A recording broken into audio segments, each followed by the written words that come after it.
আজকেও তাকায়া দেখেন ইরানের উপরে হামলার ব্যাপারে যেমন আমেরিকার সহযোগিতা আছে, এমনই আমাদের পার্শ্ববর্তী একটি দেশেরও সহযোগিতা তাদের পিছনে আছে। আল্লাহ রাব্বুল আলামিন বলেন, ইয়া আইয়ুহাল্লাযীনা আমানু লা তাত্তাখিযুল ইয়াহুদা ওয়ান নাসারা আউলিয়া বা'দুহুম আউলিয়াউ বা'দ। আল্লাহ রাব্বুল আলামিন বলেন, ঈমানদারেরা ইহুদি আর খ্রিস্টানদেরকে বন্ধু বানায়ো না, এরা তোমাদের বন্ধু না। কার কথা? কার কথা? আল্লাহর কথা। আল্লাহ বলছেন ইহুদি খ্রিস্টানরা তোমাদের বন্ধু, তাহলে না হইলে তারা আমাদের শত্রু। শুধু শত্রু না, আল্লাহ রাব্বুল আলামিন শত্রুকেও চিহ্নিত করেছেন কে কোন পর্যায়ের, কে কোন সিরিয়ালের।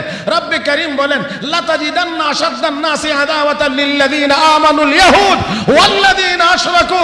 মুহতারাম হাজিরিন, আল্লাহ রাব্বুল আলামিন বলেন, হে হাবিব আপনি অবশ্যই অবশ্যই পাবেন মুসলমানদের সবচেয়ে বড় শত্রু, এক নাম্বার সিরিয়ালে এক নাম্বার শত্রু হলো ইহুদি, দুই নাম্বার হলো মুশরিকেরা। ওয়া নু'মিনু বিহি ونتوكل عليه ونعوذ بالله من شرور أنفسنا ومن سيئات أعمالنا من يهده الله فلا مضل له ومن يضلله فلا هادي له ونشهد أن لا إله إلا الله وحده لا شريك له ونشهد أن سيدنا وسندنا وحبيبنا وحبيب ربنا وطبيب قلوبنا ومولانا محمدا عبده ورسوله صلى الله تعالى عليه وعلى آله وأصحابه وبارك وسلم تسليما كثيرا. أما بعد فأعوذ بالله من الشيطان الرجيم. بسم الله الرحمن الرحيم. يا أيها النبي إنا أرسلناك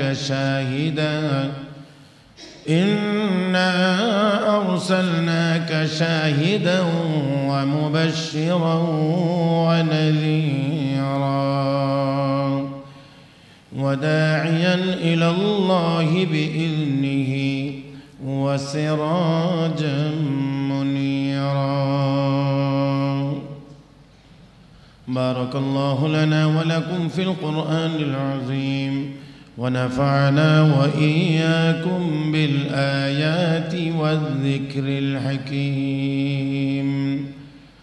اللهم صل على محمد وعلى آل محمد كما صليت على إبراهيم وعلى آل إبراهيم إنك حميد مجيد.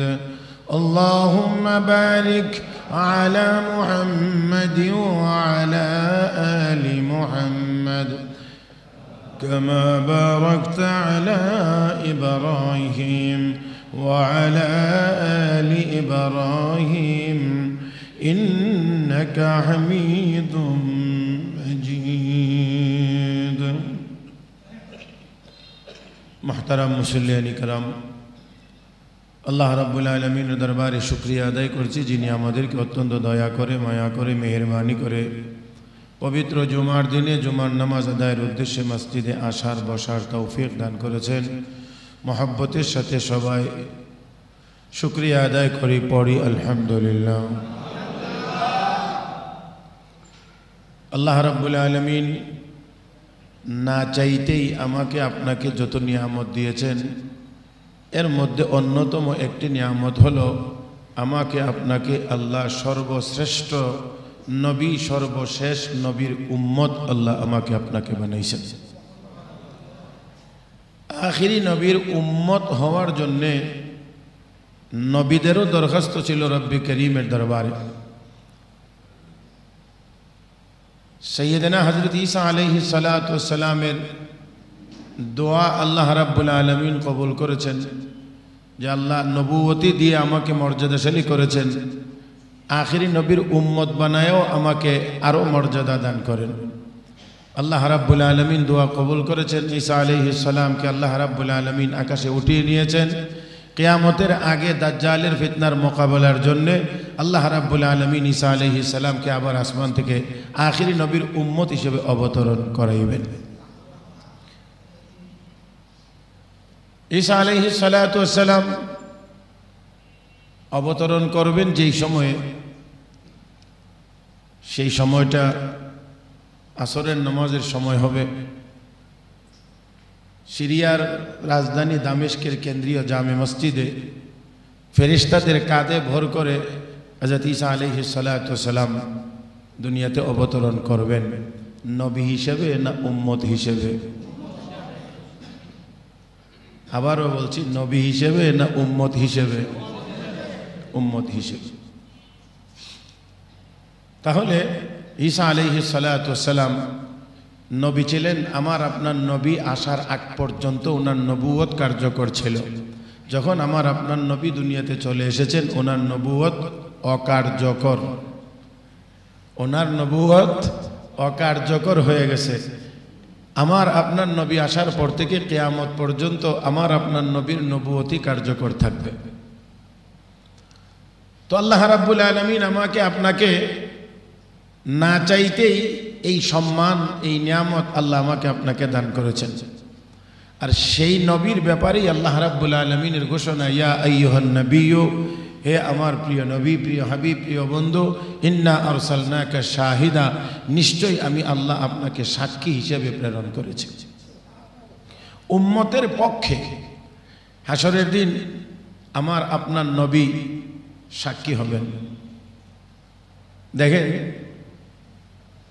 নবী যদি উম্মতের পক্ষে সাক্ষী হন, তাহলে আল্লাহ রাব্বুল আলামিনের দরবারে তো অবশ্যই নবীর এই সাক্ষ্য গ্রহণযোগ্য হবে।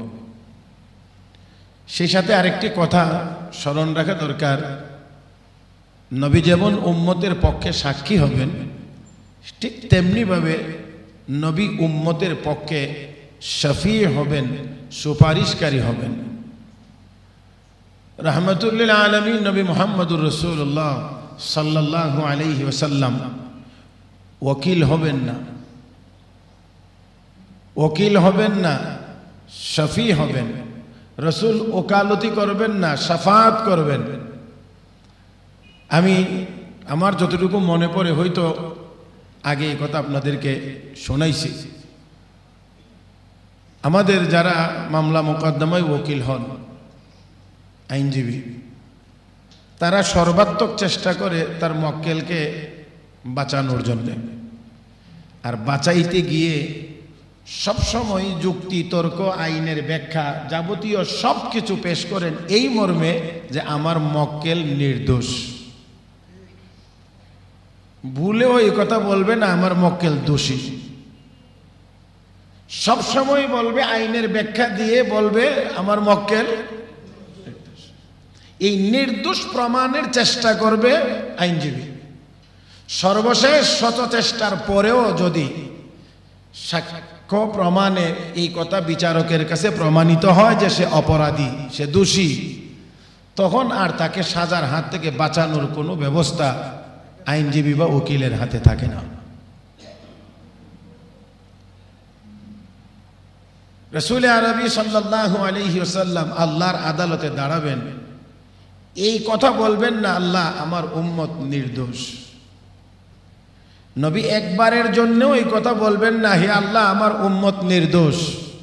নবী বলবেন, হে আল্লাহ আমার উম্মত দোষী, তারা গুনাহগার, আমি গুনাহগার উম্মতের পক্ষে তোমার দরবারে সুপারিশ নিয়ে হাজির হয়েছি। তারা দোষী, তারা অপরাধী, তারা গুনাহ করেছে, আমি সুপারিশ করছি তাদেরকে মাফ করে দেন। ব্যবধান আছে না নাই? হ্যাঁ আছে। তো যাই হোক, সাইয়েদনা হযরত নূহ আলাইহিস সালাতু ওয়াস সালাম একজন নবী, যাকে দ্বিতীয় আদি পিতা বলা হয়। আবুল বাশারে সানি, দ্বিতীয় আদি পিতা। তার কারণ হযরত আদম আলাইহিস সালাতু ওয়াস সালাম থেকে নিয়ে নূহ আলাইহিস সালাম পর্যন্ত যত মানুষ জন্ম নিয়েছিল, কিছু সংখ্যক মানুষ ছাড়া বাকি সব মানুষ তো নূহ আলাইহিস সালামের সময়ের মহাপ্লাবনে ধ্বংস হয়ে গিয়েছিল। পরবর্তী বংশ বিস্তার হয়েছে হযরত নূহ আলাইহিস সালাম এবং তার ছেলেদের মাধ্যমে। এই জন্য ওনাকে দ্বিতীয় আদি পিতা বলা হয়। তো নূহ আলাইহিস সালাতু ওয়াস সালাম কালেমার দাওয়াত দিয়েছিলেন 950 বছর পর্যন্ত। কতদিন? 950 বছর বলতে কিন্তু 9.5 সেকেন্ড সময়ও লাগে না, কিন্তু 950 বছর একটু বাস্তবে প্র্যাকটিক্যালে একটু মিলাইয়া দেখেন তো, আপনার বয়স, আপনার আব্বার বয়স, আপনার দাদার বয়স, আপনার পরদাদার বয়স, কতজন পুরুষের বয়স একসাথে করলে 950 বছর হবে?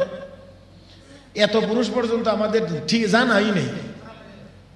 হ্যাঁ, দাদার পরে দাদার বাবার নামই তো অনেকে জানি না, তারপরেরটা তো পরে। কত বছর বাঁচছিল আপনি 950 বছর মিলাইবেন কেমন করে? তাহলে মোটামুটি বলা যায় যে আমরা যদি আমাদের বংশ পরম্পরায় মিলাইতে চাই যে কতজন পুরুষ মিলে 950 বছর হয়েছে, তো এটা মনে হয় আমাদের পক্ষে সম্ভবই না। একা একজন ব্যক্তি 950 বছর কালেমার দাওয়াত দিয়েছেন, তাও আবার শুধু দিনে না, দিনেও রাত্রেও। দিনেও তার মানে ওয়াজ দিনেও রাত্রেও। এজন্য আমাদের ওয়াজও দিনেও চলে। কোরআনে কারীম আল্লাহ ঘোষণা করছেন, আল্লাহ নিজে জানাইছেন নূহ আলাইহিস সালাম যে কালেমার দাওয়াত দিয়েছেন।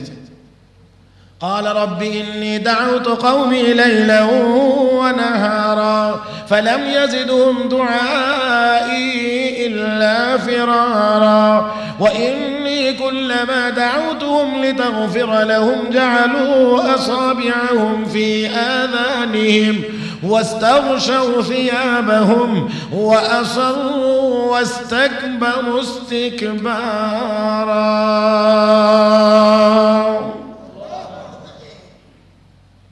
ইন্নী দাউতু কওমি লাইলা ওয়া নাহারা। হে আল্লাহ, আমার সম্প্রদায়কে আমি দিনের বেলাও দাওয়াত দিছি, রাতের বেলাও দাওয়াত দিছি। কিসের দাওয়াত দিছেন? ঈমানের দাওয়াত দিছেন। লা ইলাহা ইল্লাল্লাহ, আল্লাহ ছাড়া আর কোনো মাবুদ। আল্লাহ কয়জন? আল্লাহ ছাড়া আর কোনো মাবুদ নাই। এই এক কালেমার কথা দিনেও বলছেন, রাত্রেও বলছেন।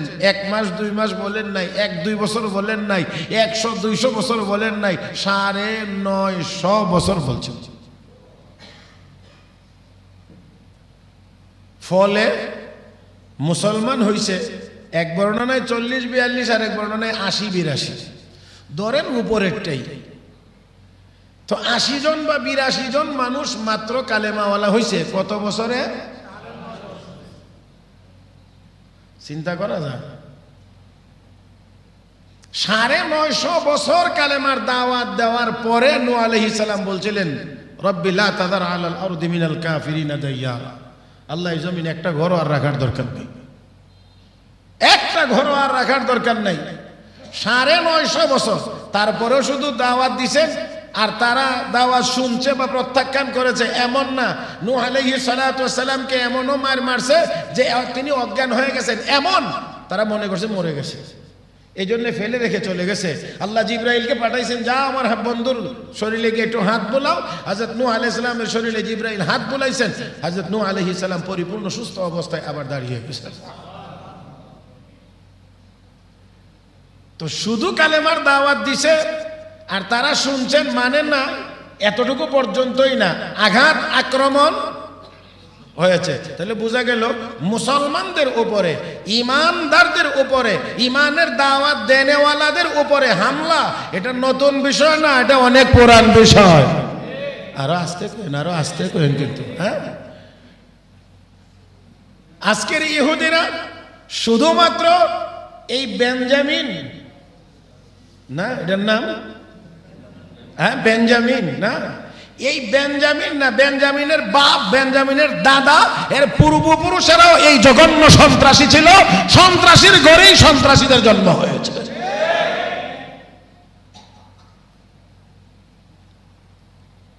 নূহ আলাইহিস সালাম 950 বছর কালেমার দাওয়াত দিয়েছেন। এই আঘাত সহ্য করে করে করে করে করে করে দাওয়াত দিয়েছেন।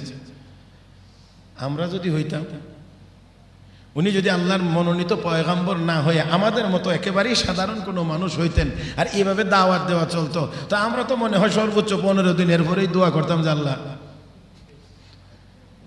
হ্যাঁ আল্লাহ 15 দিন পর্যন্ত ওর কাছে গেছি। নূহ আলাইহিস সালাম গেছেন 950 বছর, জেনারেশনের পর জেনারেশন শেষ হয়েছে, কিন্তু ঈমান।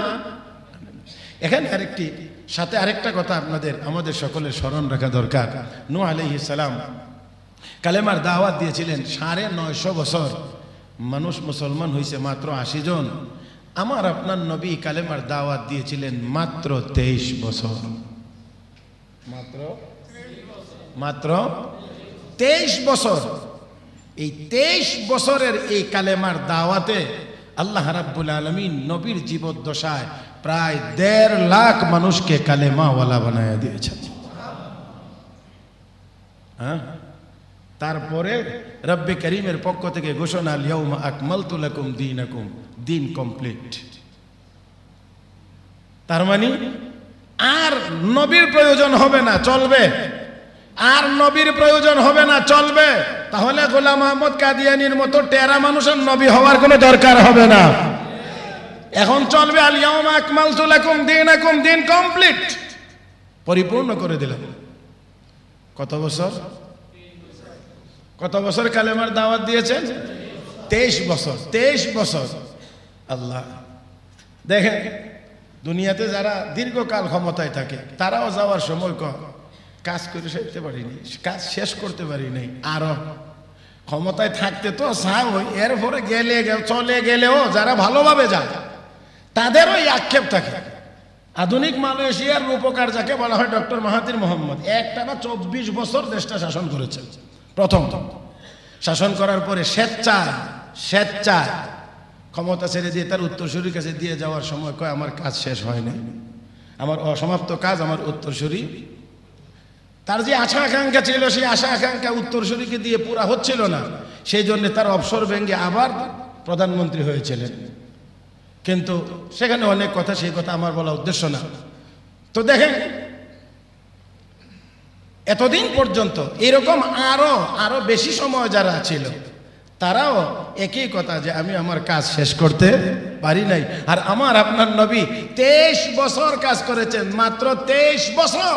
23 বছরের কাজের ফলে রব্বে করিমের পক্ষ থেকে ঘোষণা, আল ইয়াউমা আকমালতু লাকুম দীনাকুম ওয়া আতমামতু আলাইকুম নি'মাতি ওয়া রাদিতু লাকুমুল ইসলাম দীনা। হাবিব, আর আপনাকে টেনশন করতে হবে না, দিন কমপ্লিট, নিয়ামত পরিপূর্ণ। এখন আপনি আর দুনিয়াতে না থাকলেও চলবে। এই আয়াতের ভিতরে সেই ইঙ্গিত ছিল। এজন্য সাইয়েদনা আবু বকর সিদ্দিক রাদিয়াল্লাহু তাআলা আনহু এই আয়াত যখন নাজিল হয়েছিল আরাফার দিনে, 9 জিলহজ, বিদায় হজের সময়, সকল সাহাবায়ে কেরাম ছিলেন আনন্দিত। সিদ্দিক আকবর ছিলেন একা, মলিন চেহারা, অশ্রুসিক্ত। সবাই জিজ্ঞেস করলেন, কি ব্যাপার, আনন্দের দিনে আপনি কাঁদছেন? এই আয়াত নাজিল হওয়ার ভিতরে আনন্দ যেমন আছে, এখানে আরেকটি চিকন সংবাদও আছে। কি দিন যদি পরিপূর্ণই হয়ে গিয়ে থাকে, তাহলে নবীকে তো আল্লাহ পাঠাইছেন দিন পূর্ণ করার জন্য। হুয়াল্লাযী আরসালা রাসূলাহু বিল হুদা ওয়া দীনিল হক লিইয়ুযহিরাহু আলাদ দীনি কুল্লি। তাহলে যেহেতু দিন পরিপূর্ণ আল্লাহ ঘোষণা করেছেন, মনে হয় নবী আর বেশি দিন থাকবেন না। সকল সাহাবায়ে কেরাম বিচলিত হয়ে বললেন, তাহলে আমরা আয়াতের মর্ম কি বুঝলাম আর আপনি কি বুঝলেন? আসেন নবীর কাছে গিয়ে আবার জিজ্ঞেস করি। সবাইকে নবীর কাছে জিজ্ঞেস করলেন, ইয়া রাসূলুল্লাহ, আপনার আবু বকর এই আয়াতের আলোকে এই কথাটা বুঝছেন, এই কথার ব্যাপারে আমরা আপনার কাছ থেকে জানতে চাই। নবী তখন ইঙ্গিতে বললেন, আগামী বছর এই হজের সময়ে তোমাদের সাথে আমি আবার একত্রিত হতে পারবো কি না আমার জানা নাই। এই হজের সফর থেকে ফিরে আসার পরে আমার আপনার নবী মাত্র 83 দিনের মতো দুনিয়াতে ছিলেন, তারপরে রফিকে আলার সান্নিধ্যে চলে গিয়েছিলেন। তো দেখেন, আমার আপনার নবীর 23 বছর, তাহলে 23 বছরের মেহনত ছিল অনেক মজবুত মেহনত, অনেক কুরবানির মেহনত। রাহমাতুল লিল আলামিন বলেন, সব নবীর সব কষ্টকে একসাথে করলেও আমার কষ্টের সমান হবে না। তাহলে কি পরিমাণ কষ্ট নবী করেছেন, কি পরিমাণ সহ্য করেছেন। সবকিছুর পরে রাহমাতুল আলামিনের এই সফলতা। 23 বছর এই মেহনত করতে গিয়ে আল্লাহর নবী এমন কোনো কষ্ট নাই যেই কষ্ট করতে হয় নাই। তারপরেও কোনো ক্ষেত্রে অংশ বিশেষ আংশিক দিক থেকে কোনো ক্ষেত্রে কোনো নবীর বৈশিষ্ট্য আলাদা থাকতেই পারে, সেটা ভিন্ন। যেমন আল্লাহর রাসূল বলছেন যে আমার ভাই ইউসুফ যেই ধৈর্যের পরাকাষ্ঠা দেখাইছে, আমি হইলে হয়তো এমনটা নাও হতে পারত। কথাটা রাসূল বলছেন। হযরত ইউসুফ আলাইহিস সালাতু ওয়াস সালাম জেলখানাতে ছিলেন 7 বছর। 7 বছর জেলখানায় থাকার পরে অনেক ঘটনা ঘটার পরে সর্বশেষ যখন বাদশার পক্ষ থেকে লোক পাঠানো হয়েছে ইউসুফ আলাইহিস সালামকে সসম্মানে জেলখানা থেকে মুক্ত করে আনার জন্য, দোষী হওয়ার কারণে জেলখানায় গেছিলেন। এই নাটা ইমানের আওয়াজে সবাই বলতে হবে। ইউসুফ আলাইহিস সালাম দোষী হওয়ার কারণে জেলে গিয়েছিলেন না নির্দোষ হওয়ার পরেও? হ্যাঁ, নির্দোষ হওয়ার পরেও নবী যদি জেলে যাইতে পারে, তাহলে নবী হওয়ার পরেও, নিষ্পাপ হওয়ার পরেও, ছোট বড় সব গুনাহ সব ত্রুটি থেকে মুক্ত হওয়ার পরেও যদি জেল খাটতে পারে, তাহলে কিয়ামত পর্যন্তই হক্কানি উলামায়ে কেরামও নির্দোষ হওয়ার পরেও জেলে থাকতে পারে। ইউসুফ আলাইহিস সালাতু ওয়াস সালামের কাছে রাষ্ট্রের পক্ষ থেকে, বাদশার পক্ষ থেকে লোক গিয়ে হাজির, আপনি জেলখানা থেকে বের হয়ে আসেন, বাদশার নির্দেশ, সসম্মানে আপনাকে নিয়ে যাওয়ার জন্য। ইউসুফ আলাইহিস সালাম তখন বলেছিলেন, যেই অভিযোগে আমাকে জেলে আটকানো হয়েছিল, আগে সেই অভিযোগের সুরাহা হোক, তারপরে আমি জেল থেকে বের হব, তার আগে আমি জেল থেকে বের হব না। আপনাদের কি সেই কথাটা জানা আছে? কোন অভিযোগে ইউসুফ আলাইহিস সালামকে জেলে নেওয়া হয়েছিল? ইউসুফ আলাইহিস সালাতু ওয়াস সালামকে জেলে নেওয়া হয়েছিল, জুলাইখার অভিযোগ ছিল যে আমার সাথে সে খারাপ কাজের চিন্তা করেছিল। ইউসুফ আলাইহিস সালাম বললেন যে না, আমি কোনো খারাপ কাজের চিন্তা করি নাই, খারাপ কাজ আমাকে দিয়ে সেই করাইতে চাইছিল। ইউসুফ আলাইহিস সালাতু ওয়াস সালাম দোষী না নির্দোষ, এই সময়ে অন্য কোনো সাক্ষী ছিল না। কিভাবে নির্দোষ হবেন, কিভাবে তিনি এই দোষ থেকে মুক্ত হবেন?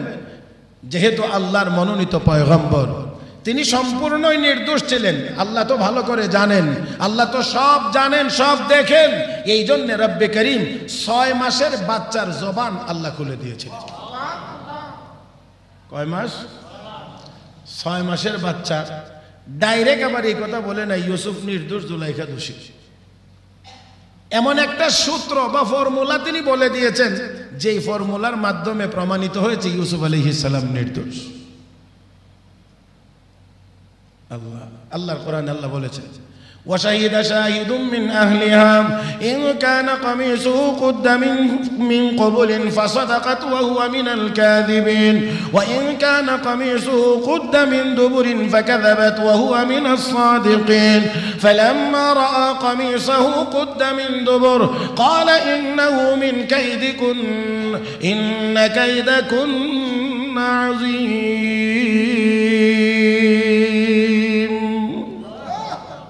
তার পরিবারের ভিতর থেকেই 6 মাসের বাচ্চা দোলনার মধ্যে, 6 মাসের বাচ্চা দোলনায় দুলতেছিল। জুলাইখা মনে করেছিল এই বাচ্চার চোখের সামনে এই অন্যায় হইলে আর অসুবিধা কি, সে আর কি দেখবে, সে আর কি বুঝবে। কিন্তু আমার আল্লাহ চাইলে 6 মাস 9 মাস 3 মাস লাগে না, জন্মের পরেই কথা বলতে পারে। হ্যাঁ, আমার আল্লাহ চাইলে বলাইতে, মানুষও লাগে না। আমার আল্লাহ চাইলে গাছ দিয়ে কথা বলাইতে, আমার আল্লাহ চাইলে বালিকণার জবান দিয়ে কথা বলাইতে। বাচ্চার জবান খুলে গেছে, ডাক দিয়ে কয় মিস্টার মিনিস্টার। কারণ জুলাইখার স্বামী তো মন্ত্রী। এই জন্যে যে আপনি দেখেন ইউসুফের জামাটা কোন দিক দিয়ে ছেঁড়া, সামনের দিক দিয়ে না পিছন দিক দিয়ে। যদি সামনের দিক দিয়ে ছেঁড়া হয় এটা আলামত, এজন্য বিচার কার্যে আলামত সংগ্রহ করা হয়, সংরক্ষণ করা হয়। জামা যদি সামনের দিক থেকে ছিঁড়া হয় তাহলে এটা আলামত হলো ইউসুফ জুলাইখার উপরে জবরদস্তি করতেছিল, জুলাইখা বাঁচবার জন্য তার জামা কাপড় ধরে টেনে ছিঁড়ে ফেলেছে। আর যদি জামা পিছন দিক দিয়ে ছিঁড়া হয় তাহলে জুলাইখা মিথ্যাবাদী হবে, ইউসুফ সত্যবাদী হবে। এটা আলামত হলো ইউসুফ এই পাপের থেকে বাঁচার জন্য দৌড় দিয়েছিলেন, জুলাইখা তাকে থামানোর জন্য পিছন দিক দিয়ে জামা ধরে টান দিয়ে ছিঁড়ে ফেলে দিয়েছে। দেখেন তো কেমন একজন বিজ্ঞ বিচারকের ন্যায় এই কথাটা তিনি বলে দিয়েছেন। বলেছেন না বলাইছেন? কে কে? ফালাম্মা রাআ কামিসাহু কুদ্দা মিন দুবুর। এবার মিনিস্টার তাকায়া দেখে, কারণ এমনিতেই তো আশ্চর্য, 6 মাসের বাচ্চা এত সুন্দর কথা বলে। এবার তাকায়া দেখে জামা পিছন দিক দিয়ে ছেঁড়া। বুঝার আর বাকি রইল না, সবটা চক্রান্ত কার? সবটা চক্রান্ত কার? তারপরও জুলাইখা শেষ পর্যন্ত বলছে, হয়তো আমার কথা শুনতে হবে, না হয় জেলের ভাত খাইতে হবে। এটা ক্ষমতার অপব্যবহারের একটা পুরনো বদ অভ্যাস, এটা এখনো চলমান। এটা ক্ষমতার অপব্যবহারের একটি পুরনো বদ অভ্যাস, যেটা এখনো আমাদেরও গায়ে একটু শক্তি থাকলে জানোস নি, টাকা বেশি থাকলে জানোস নি, ক্ষমতার চেয়ার থাকলে কই নিব, কোথায় নেবে? ও আর আমনিতে আরো অ্যাডভান্স। এখন আর জেলখানা কয় না, এখন কি কর। তো দেখেন হুমকি দিয়েছে, আমার কথা শুনতে হবে, আর না হয় জেলের ভাত খাইতে হবে। ইউসুফ আলাইহিস সালাম বলেন, রব্বিস সিজনু আহাব্বু ইলাইয়া। আল্লাহ, এই গুনার কাজ করার চাইতে জেলখানা আমার কাছে ভালো। এখানেও আল্লাহ কথা একটু একটু করে বড় হয়ে যায়। ইউসুফ আলাইহিস সালাম এখানে জেলখানাটাকে পছন্দ করেছেন। ইউসুফ আলাইহিস সালাম যদি এই কথা না বলে বলতেন, আল্লাহ আমাকে জুলাইখার এই ষড়যন্ত্রের হাত থেকে পরিপূর্ণরূপে তুমি রক্ষা করো, বাঁচাও, তাহলে জেলখানাতে না নিয়েও আল্লাহর বাঁচানোর ব্যবস্থা ছিল। কিন্তু তিনি তা না করে তা বলছেন, রব্বিস সিজনু আহাব্বু ইলাইয়া মিম্মা তাদউনানি ইলাইহি। আল্লাহ আমাকে যে কাজের দিকে ডাকতে আছে এই কাজের চাইতে আমার জেলখানাই ভালো। এই জেলখানা ভালো, আল্লাহ কত নাও যাও। তাহলে বোঝা গেল জেলখানাও চায়া নেওয়ার জিনিস না। হ্যাঁ, জবরদস্তি করে নিয়ে আটকায় রাখলে সেটা ভিন্ন কথা। কিন্তু ইউসুফ আলাইহিস সালাম বলে বসেছিলেন, রব্বিস সিজনু আহাব্বু ইলাইয়া, আল্লাহ জেলখানাটাই আমার কাছে প্রিয়। আল্লাহকে তুমি জেলখানা যখন প্রিয় বলতেছো তো যাও। তো গেছেন, শুধু তা গেছেন না, যাওয়ার পরে ওনার সাথে সঙ্গী ছিল আরো, এরাও জেলখানায় ছিল, এক একজন এক এক অভিযোগে। এর মধ্যে একজন ছিল বাদশার খুব খাস খাদেম, যে বাদশাকে শরবত পান করাইতো। চক্রান্তকারীরা তার উপরে মিথ্যা অপবাদ দিয়ে বাদশাকে মেজাজ গরম করে তাকে জেলে পাঠিয়েছে। এই দুইজনের একজন এই ব্যক্তি। তো এখন সে স্বপ্নে দেখছে যে আবার সে বাদশাকে শরবত বা পানি পান করাইতেছে। ইউসুফ আলাইহিস সালামের কাছে ব্যাখ্যার জন্য গেলে তখন তিনি বলছেন যে তোমার স্বপ্নের ব্যাখ্যা হলো তুমি তোমার জেলখানা থেকে মুক্তি লাভ করবা এবং অচিরেই তুমি তোমার পূর্বের পদে আবার পুনর্বহাল হইবা। তো যেরকম তিনি ব্যাখ্যা দিয়েছেন ফলাফল এমনই হয়েছে, তার মুক্তির ব্যবস্থা হয়েছে। যাওয়ার সময়ে ইউসুফ আলাইহিস সালাম বলে দিয়েছিলেন যে যদি সুযোগ হয় তাহলে বাদশাকে গিয়ে বলবা যে আপনার জেলখানায় একজন নিরপরাধ মানুষ জেল খাটতেছে, তার নাম ইউসুফ। এই কথাটা একটু স্মরণ করাইয়া দিও। আল্লাহ কয়, ইউসুফ এই কাজটাও আমার কাছে পছন্দ হয় নাই। নবী হওয়ার পরে তোমার সাথে আমার এত যোগাযোগ, যেই আল্লাহ আমি তোমাকে কুয়ার ভিতরে তোমার ভাইয়েরা নিক্ষেপ করে দিয়েছিল, আমি জিবরাইলকে সিদরাতুল মুনতাহা থেকে কুয়ার ভিতরে পাঠায়া জিবরাইলের হাতে তোমাকে রিসিভ করায়া আমি সসম্মানে এখান থেকে উঠায়া তোমাকে মিশরে নিয়ে লালন পালনের ব্যবস্থা করলাম। সেই আল্লাহ আমি কি জেলখানা থেকে মুক্তির ব্যবস্থা করতে পারি না? তুমি একজন কর্মচারীকে কেন এই কথা বলতে যাইবা যে তুমি তোমার বাদশাকে স্মরণ করায়া দিও জেলখানায় একজন নিরপরাধ মানুষ আছে? এই জন্য আল্লাহ কয় জেলের মেয়াদ আরো বাড়াইয়া দিলাম। মেয়াদ বাড়াই দিছে কেমনে? যে বেটারে কইছিল স্মরণ করে এবার কথা, হে বেটারে বলাইয়া দিছে। এই দীর্ঘ 7 বছর অতিক্রম করার পরে আবার ঘটনা ঘটায়া তারে দিয়ে স্মরণ করে, হায় হায় আমি তো ভুলে গিয়েছিলাম, এই আবার আসছে। তো এখন ইউসুফ আলাইহিস সালামকে যখন জেলখানা থেকে বের করবার জন্য গেছে, তখন ইউসুফ আলাইহিস সালাম বলতেছে, এখন যদি বাদশার কথায় আমি জেলখানা থেকে বের হয়ে যাই, তাহলে লোকদের মনে তো এই অভিযোগই থেকে যাবে যে মনে হয় আমি কোনো অপরাধ করেছিলাম অথবা অপরাধের চেষ্টা করেছিলাম, এই জন্য আমাকে জেলখানায় বন্দি করে রাখা হয়েছে। তো যেই অভিযোগে আমাকে জেলখানায় আনা হয়েছিল, আগে এই অভিযোগের সুরাহা হোক, তারপরে আমি জেলখানা থেকে বের হব। আবার ডাক পড়ছে জুলাইখাকে, ডেকে বলতেছে, জুলাইখা এবার সত্যি করে বলো তো, ওই ক্ষেত্রে, ওই পাপের ক্ষেত্রে, ওই ঘটনার ক্ষেত্রে তুমি দোষী না ইউসুফ দোষী? তখন জুলাইখা অকপটে স্বীকার করে বলেছিল, আসলে ইউসুফের কোনো দোষ ছিল না, সম্পূর্ণটাই আমার সাজানো নাটক ছিল। এই কথা পরিষ্কার হয়েছে, ইউসুফ আলাইহিস সালাম নির্দোষ, সারা দুনিয়ার মানুষ জানতে পেরেছে নির্দোষ। কারণ ইউসুফ আলাইহিস সালাম এটাও বুঝতে পেরেছিলেন যে যেই সময়ে আমাকে জেল থেকে বের করা হচ্ছে, আমাকে এই দেশের কোনো না কোনো বড় দায়িত্ব অর্পণ করা হইতে পারে, আর এই দায়িত্ব নেওয়ার আগে আমি যে চারিত্রিকভাবে নির্দোষ এই কথাটা জাতির সামনে প্রকাশ হওয়া দরকার। আর আমাদের মামলার পরিমাণ যত বেশি, নেতা তত বড়। জানি না আপনারা আবার উল্টা ব্যাখ্যা করেন না, আমি নিচ থেকে আসতেছি, আপনারা উপর থেকে নিচে আইসেন না, তাহলে বুঝে আসবে চুরি ডাকাতি সহ বিভিন্ন অপরাধের সাথে জড়িত। পবিত্র ঈদ উল আজহার শুভেচ্ছা, তার মানে নেতা নেতা ভাব।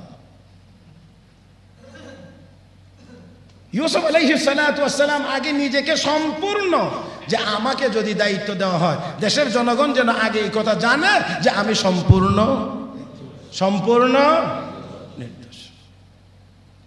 ইউসুফ আলাইহিস সালাতু ওয়াস সালাম এই বিষয় পরিষ্কার করার পরে জেলখানা থেকে বেরিয়ে এসেছেন। এই কথা কোরআনের এই আয়াত নাজিল হলে, এই ঘটনা বর্ণনা করলে আল্লাহর নবী কো, আমার ভাই ইউসুফের যেই ধৈর্য, আমি হইলে মনে হয় এমনটা নাও হতে পারতো, হয়তো প্রথমে যারা গেছিল তাদের সাথে হয়তো বা বেরিয়ে আসতে পারতাম। কিন্তু এখানে আমার ভাই ইউসুফ ধৈর্যের পরাকাষ্ঠা দেখিয়েছেন যে যতক্ষণ আমার এই অভিযোগ প্রত্যাহার না হবে, যতক্ষণ পর্যন্ত আমি নির্দোষ প্রমাণিত না হব, ততক্ষণ পর্যন্ত আমি এই আহ্বানে জেলখানা থেকে বের হইতে পারবো।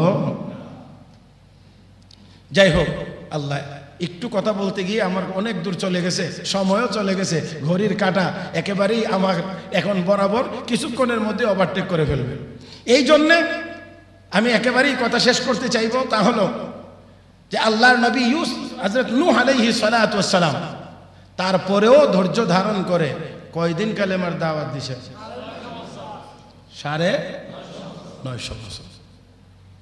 এই 950 বছর পর্যন্ত দাওয়াত দেওয়ার পরেও হাসরের মাঠে নূহ আলাইহিস সালামের উম্মতকে আল্লাহ জিজ্ঞেস করবেন, তোমরা যে আমার এক আল্লাহ বলে মানলা না, তোমাদের কাছে কি আমার একত্ববাদের দাওয়াত নিয়ে কেউ যায় নাই?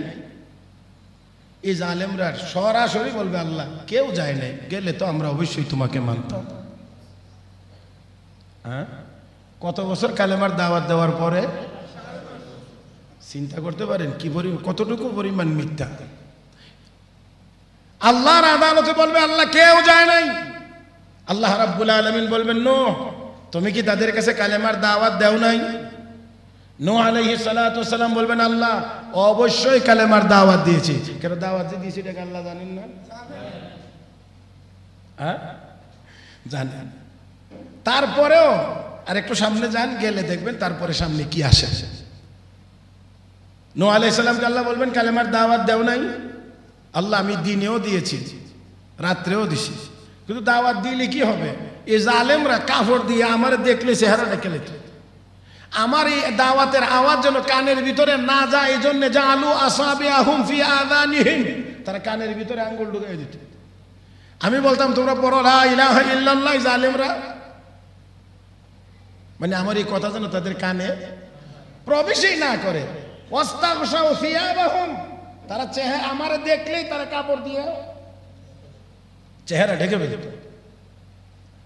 আল্লাহ আমি দিনে রাত্রে 950 বছর কালেমার দাওয়াত দিয়েছি। আল্লাহ তখন বলবেন, দাওয়াত দিচ্ছ তো কথা ঠিক, তুমি বলতেছ তো তোমার কি কোনো সাক্ষী আছে? আচ্ছা বলেন দেখি, আল্লাহ নিজে সাক্ষী দিলে হয় না? তাও হয়। তারপরেও আল্লাহ রাব্বুল আলামিন বলেন সাক্ষী আছে? বলে হ্যাঁ আল্লাহ অবশ্যই সাক্ষী আছে। কে সাক্ষী? আল্লাহ আখিরি নবীর উম্মত এবং নবী, আখিরি নবী এবং নবীর উম্মতেরা আমার এই দাওয়াতের সাক্ষী।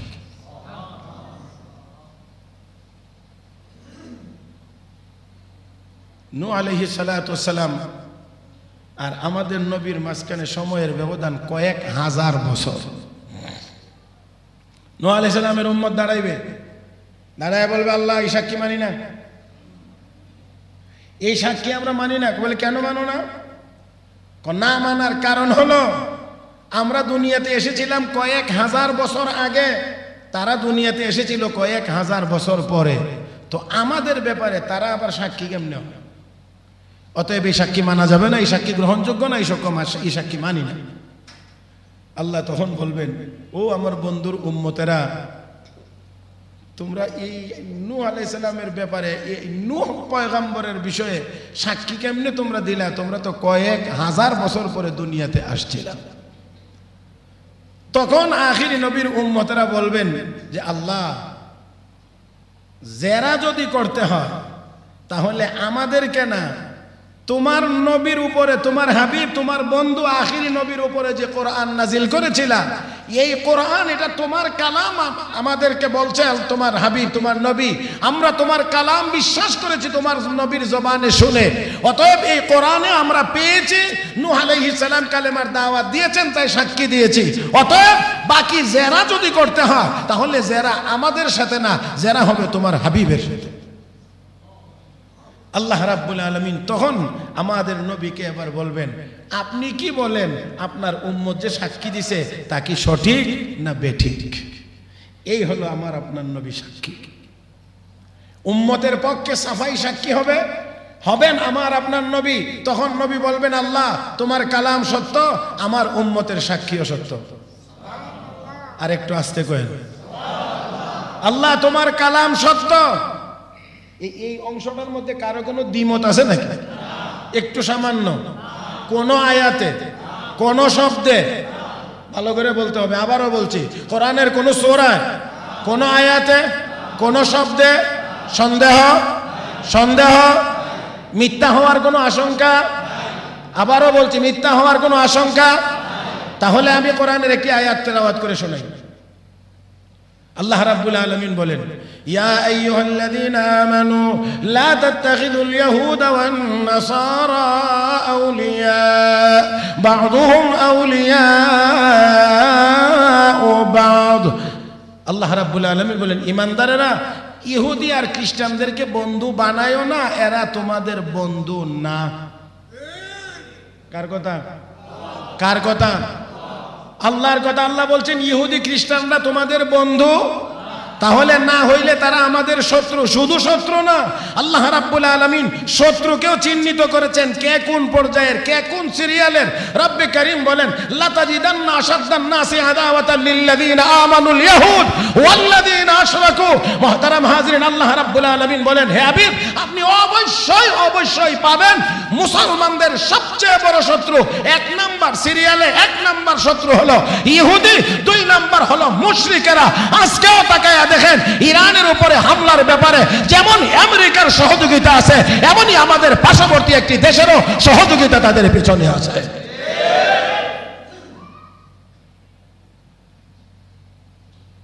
সুরে সুরে কি ভাই? আচ্ছা, কেউ খালতো ভাই, কেউ মশাতো ভাই, যে ডেই কোন ঘুরে একটাই। মুহতারাম হাজিরিন, তাহলে ওই বেঞ্জামিন আর আমাদের পাশের, যে আর নাম বলা দরকার না, এটা বরকতির নাম না, ওনারা একই সিরিয়ালে। ইহুদিরা এক নাম্বার, দুই নাম্বার তারা। এটা আমার কথা না, এটা আল্লাহর কথা। লাতাজিদান্না, অবশ্যই আপনি পাবেন আসাদ্দান নাসি আদাওয়া, মুসলমানদের সবচেয়ে শত্রু মানে বেশি শত্রুকে আপনি পাবেন আল ইয়াহুদ। এক নাম্বার হলো ইহুদি, দুই নাম্বার হলো আল্লাযীনা আশরাকু, যারা মুশরিক মূর্তি পূজারী। তাহলে কোরআনের এই আয়াত ১৫০০ বছর আগে নাজিল হয়েছে, তার বাস্তব প্রমাণ তো আমরা সময়ে সময়ে পেয়েছি, এখনো পাচ্ছি এবং পাইতেই থাকবো। এক নাম্বার দুশমন মুসলমানদের ইহুদিরা, দুই নাম্বার হলো মুশরিকেরা।